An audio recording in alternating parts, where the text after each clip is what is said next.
அவர் மரணம் அடைவதற்கு 6 மாதத்திற்கு முன்புதான் ஒரு முறை அவரிடம் பார்க்கிற போது, நான் அவரை பார்க்கிற போதெல்லாம் கேள்விதான் கேட்பேன். அவர் சிரித்துக் கொண்டே பதில் எல்லாம் சொல்லுவார்.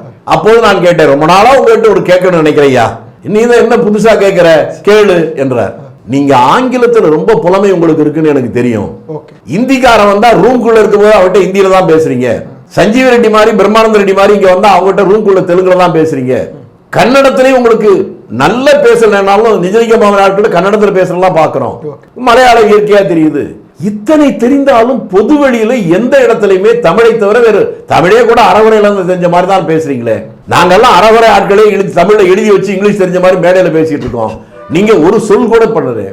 அதற்கு அவர் சொன்ன சொல்தான் அரசியலில் இருக்கக்கூடிய ஒவ்வொருவரும் கற்றுக்கொள்ள வேண்டிய ஒரு பாடம். அப்போது அவர் சொன்னது, உனக்கு என்னப்பா தெரியும், நம்ம மக்கள் எல்லாம் பாமர மக்கள், எனக்கு தெரியுதுன்னு 4 வார்த்தை இங்கிலீஷ்ல பேசிட்டா பயந்து தள்ளி போயிடுவாங்க.